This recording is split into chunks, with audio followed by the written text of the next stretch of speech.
नमस्कार, आप देख रहे हैं सिटी संगम न्यूज और मैं हूं ज्योति। नमस्कार, आप देख रहे हैं सिटी संगम न्यूज और मैं आपके साथ मौजूद हूं अजीम खान। और आज हमारे स्टूडियो में मौजूद हैं नदीम इकबाल जी, जो पीस कमेटी ऑफ इंडिया से राष्ट्रीय अध्यक्ष हैं। और जी का जो सोशल मीडिया पे चल रहा है और जिस तरीके से उनकी बीमारी को लेकर हिंदू मुस्लिम दोनों पक्ष परेशान है, उस पर नदीम इकबाल जी का कहना है कि वो अपनी किडनी उन्हें दान करेंगे। आइए उनसे मुलाकात करते हैं और जानते हैं कि स्वामी प्रेमानंद जी के बारे में कि उनका विचार ये ऐसा क्यों बना। हमारे स्टूडियो में बहुत बहुत स्वागत है। नदीम जी, हम जानना चाहते हैं कि जो जिस तरीके से स्वामी प्रेमानंद जी को आपने एक सोशल मीडिया द्वारा ये चीज़ बोली है कि मैं अपनी किडनी दान करूँगा, तो ये विचार आपको किस तरीके से आया?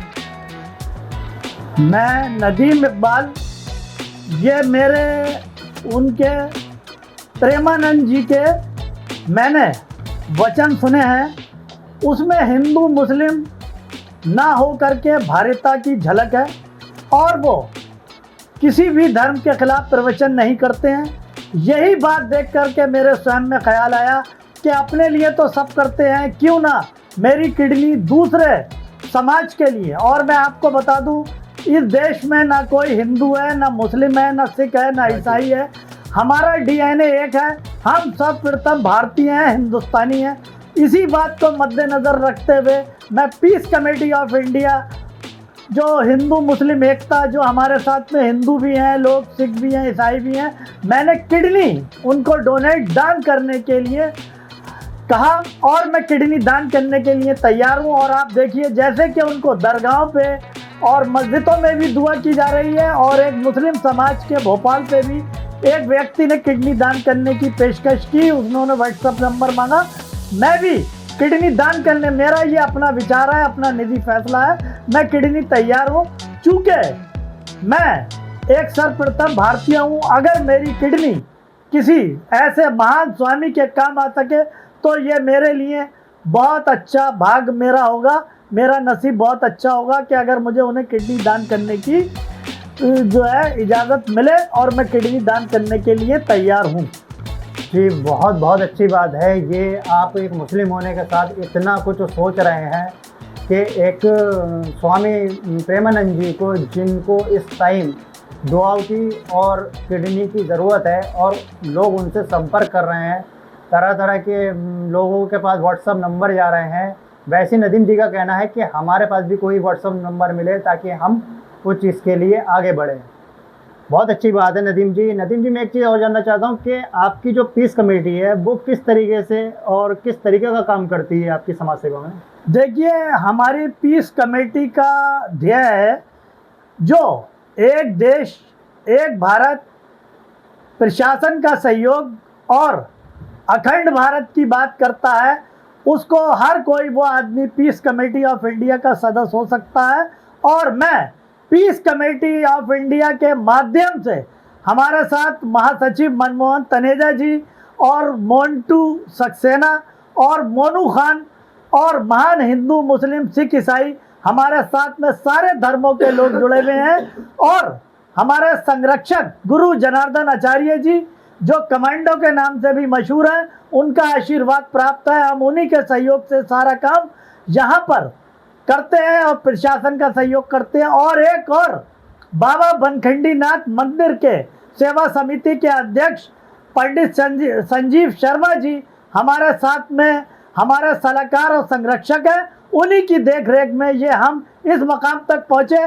पंडित नरेंद्र शर्मा के, पंडित संजीव शर्मा के सहयोग से, और हमारी peace committee of India Pankaj Srivastava SP city, ADM city, और बारादरी इंस्पेक्टर धनंजय पांडे जी के सहयोग से हम सब लोगों ने मेहनत करके, जहां पर जोगी नवादा में लाठी डंडे और पत्थर बरसते थे, आज एक दूसरे के धर्म पे वहां पे पुष्प वर्षा और फूल बरसाए जा रहे हैं, और एक दूसरे को सम्मान देने के लिए वहां लोग सारे धर्मों के आतुर हैं। जैसे कि आपने देखा, कावड़ से लेके मुहर्रम तक और 12 रबी अव्वल के दिन एक दूसरे के लोगों का सहयोग करा। इसीलिए हम इस सहयोग को बरेली के लिए बहुत बड़ा वरदान मानते हैं, जो 22 साल पुराना विवाद करने में हमारी पीस कमेटी ऑफ इंडिया का नाचीज का सहयोग रहा और आगे भी ये सहयोग रहेगा। पंकज श्रीवास्तव और धनंजय पांडे एसपी सिटी मानुष पारिक जी ने ज़बरदस्त मेहनत करी और हम लोगों का सहयोग करा, एक दूसरे को गले मिलाया, मिठाई बांटी गई, हार फूलों से स्वागत किया गया। ये सिर्फ हमारे हिंदुस्तान की तहजीब है, गंगा जमुना की तहजीब है, बरेली आला हजरत नाथ नगरी की तहजीब है, पंडित राधे श्याम वाचक की ये धरती है। यहाँ से, इस धरती से अमन का पैगाम हिंदुस्तान में जाना चाहिए, उत्तर प्रदेश में जाना चाहिए कि हाँ आवाज दो हम एक है। यही पीस कमेटी ऑफ इंडिया का ध्येय है।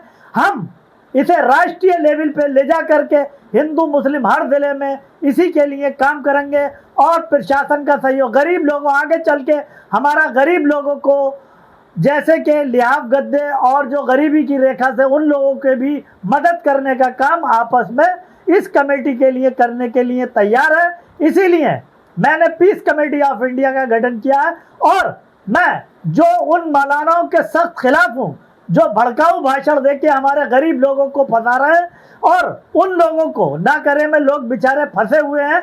इसीलिए मैं इस बरेली की धरती और उत्तर प्रदेश की धरती, हिंदुस्तान की धरती से ये पूछता हूँ कि जो अनकरे लोग फंस गए, बेचारे ई रिक्शे चलाते हैं, ठेला लगाते हैं, क्या मौलाना तौकीर रजा उनके घर पर रोटी पकवाने के लिए जाएंगे 200 रुपये रोज देके? जिनके कने बेचारों के कने जमानत का इंतजाम नहीं है, भड़काऊ भाषण में और जोश में आकर पहुंच गए, उन लोगों के घर के हालात देखिएगा किस हद तक गुजारा कर रहे हैं। ये मैं सवाल उन लोगों से जो हिंदुस्तान की अमन और तहजीब को नुकसान पहुंचाते हैं, यह सवाल उन लोगों से आज पूछता हूं पीस कमेटी ऑफ इंडिया के अध्यक्ष के रूप में। बहुत बहुत शुक्रिया नदीम जी, हमारे स्टूडियो में आप आए हैं और ये कोई इसमें दोहराया नहीं है कि पीस कमेटी जिस तरीके से कार्य कर रही है, शहर में जिस तरीके से सहयोग कर रही है लोगों का, उस तरीके से अगर देखा जाए तो नदीम जी का इसमें बहुत बड़ा हाथ है। इस समाज सेवा में नदीम जी बहुत ही एक्टिव हैं और सोशल मीडिया पर हर वक्त एक्टिव रहते हैं। तो नदीम जी, आपका बहुत बहुत शुक्रिया हमारे चैनल पे आने के लिए, हमारे स्टूडियो में आने के लिए। और हम चाहेंगे कि अगर आप कोई संदेश देना चाहते हैं कि हमारे भारत के वासियों को, देशवासियों को। देखिए, मैं अभी माननीय इंद्रेश कुमार जो आरएसएस प्रचारक हैं, जो मुस्लिम राष्ट्रीय मंच के संरक्षक भी हैं, मैं अभी निज़ामुद्दीन पे उनके साथ में चादर चढ़ाने के लिए भी गया और शाम को, अगले दिन शाम को वहाँ पे भजन संध्या, कोई ना हिंदू था वहाँ, ना मुसलमान था, सब भारतीय थे। इसीलिए भारतीयता की भावना, देश हित की भावना, जैसे कि इस्लाम में भी बताया गया है कि जिस देश का नमक खाओ उस देश के नमक हलाल बनो, सिर्फ भारतीय बन के काम करें, हिंदुस्तानी भर के काम करें। एक दूसरे के त्योहारों में, कल मैंने देखा दीपावली में भी एक दूसरे को जैसे एक समा, यह हिंदुस्तान का त्योहार हो, ना हिंदू का त्योहार था ना मुसलमान का त्योहार था, यह भारत का त्योहार था। कल हमारे सारे समाज के लोग इसको एक दूसरे के गले मिलके दीपावली पे एक दूसरे को मिठाइयाँ बांट रहे थे और मिठाइयाँ दे रहे थे और सहयोग कर रहे थे। सारा हिंदुस्तान कल दीवानी के जश्न में डूबा हुआ था। ऐसी हिंदुस्तान की तहजीब और सभ्यता को आगे बढ़ाने के लिए काम करें। मेरी आजकल युवाओं से यह है कि भारतीय को सबसे पहले, हम भारतीय हैं, इस गाइडलाइन को लेकर के चलेंगे। और यहाँ पे मैं एक बात और कहना चाहूँगा कि यह हिंदुस्तान ना तेरा है ना मेरा है, यह हिंदुस्तान सबका है। अगर इतनी सी बात न समझी तो नुकसान हम सबका है। दरिया, दरिया से बूंद बूंद से दरिया और दरिया से सागर और सागर से महासागर बनाने में हिंदुस्तान में एहसान सबका है। जय हिंद, जय भारत, अस्सलाम वालेकुम। तो बहुत बहुत शुक्रिया नदीम जी हमारे स्टूडियो में आने के लिए। और बहुत ही अच्छी बात है कि आपने इतना कुछ सोचा है हिंदू मुस्लिम के बारे में और इतना तहजीब रखते हैं कि कैसे करके हिंदू और मुस्लिम में प्यार मोहब्बत भाईचारा बने रहे। तो नदीम जी बहुत बहुत शुक्रिया हमारे स्टूडियो में आने के लिए। और आप देख रहे हैं सिटी संगम न्यूज़, कैमरामैन मंजूर अली के साथ।